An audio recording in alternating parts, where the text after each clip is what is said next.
पहलगाम आतंकी हमला, उसके बाद भारत की पाकिस्तान में घुसकर जबरदस्त कार्रवाई। इस हमले में 9 आतंकी ठिकानों को तबाह किया गया। इसके बाद पाकिस्तान की ओर से प्रतिक्रिया सामने आई। भारत की सेना ने कड़ा जवाब देते हुए पाकिस्तान के कई सैन्य ठिकाने तबाह कर दिए। पाकिस्तान के एयरबेस तबाह कर दिए गए। पाकिस्तान की हालत खराब हो गई। पाकिस्तान सेना के डीजीएमओ को भारत से संपर्क करना पड़ा। युद्ध रोकने की गुहार लगाई गई। अमेरिका ने इस मामले में मध्यस्थता की और तब जाकर भारत सरकार ने सीज फायर की घोषणा की। इस दौरान जो एक बात साफ थी कि केंद्र सरकार को सभी राजनीतिक दलों ने एक स्वर में समर्थन दिया था। किसी भी राजनीतिक दल ने कोई बेतुकी बात नहीं की। इस बार सभी राजनीतिक पार्टियां पिछले ऑपरेशन से अलग बात कर रही थी, लेकिन अब लगता है कि भारत की शानदार कामयाबी का राजनीतिकरण शुरू होने वाला है। बीजेपी ने देश भर में ऑपरेशन सिंदूर पर तिरंगा यात्रा निकालने की बात कही है। दरअसल ऑपरेशन सिंदूर ने पाकिस्तान को अंदर तक झकझोर कर रख दिया।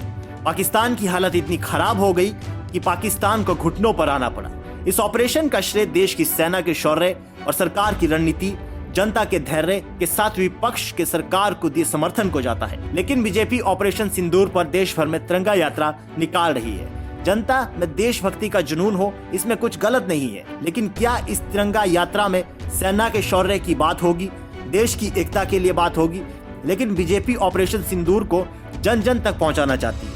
बीजेपी ने इस यात्रा के लिए तैयारियां भी शुरू कर दी है। बीजेपी के राष्ट्रीय अध्यक्ष जेपी नड्डा ने इसका ऐलान किया है।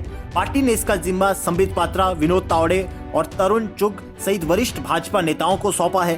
पार्टी के शीर्ष नेता, केंद्रीय मंत्री, मुख्यमंत्री राज्यों में रैलियों का नेतृत्व करेंगे। इस तिरंगा यात्रा, इस पहल का उद्देश्य सशस्त्र बलों का सम्मान करना है। बता दें कि भारतीय सेना ने पाकिस्तान में 6 और 7 मई को ऑपरेशन किया था। इस ऑपरेशन में भारतीय सशस्त्र बलों ने पाकिस्तान में आतंकी ठिकानों को तबाह किया। इस कार्रवाई में सेना ने 100 से अधिक आतंकवादियों के मारे जाने का दावा किया। भारतीय सेना ने पाकिस्तान के अंदर जिन ठिकानों पर कार्रवाई की, उसमें 5 ठिकाने पाकिस्तान अधिकृत कश्मीर में थे, लेकिन इसमें भारत ने पाकिस्तान के अंदर 4 सैन्य ठिकानों को तबाह किया है। भारतीय वायुसेना की पाकिस्तान की सीमा के अंदर इतने बड़े स्तर पर हुई ये कार्रवाई 1971 की लड़ाई के बाद 21वीं सदी के 2 परमाणु संपन्न देशों के बीच जो संघर्ष अपने आप में एक अनोखा उदाहरण था। इससे पहले किसी भी परमाणु देश पर किसी देश ने इस तरह सीधे हमले नहीं किए हैं।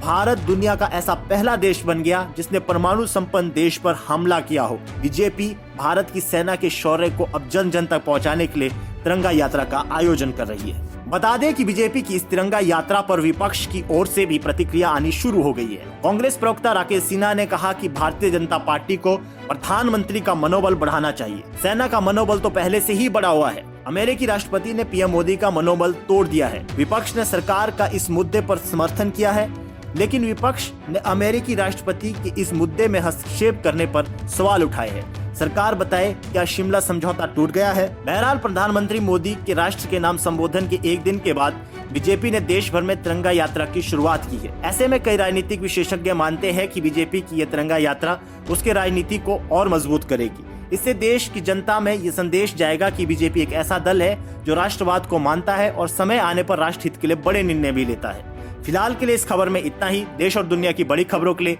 देखते रहिए पंजाब केसरी टीवी। हमसे जुड़े रहने के लिए हमारे YouTube चैनल को सब्सक्राइब करें और नई वीडियो की नोटिफिकेशन के लिए बेल आइकॉन को दबाएं।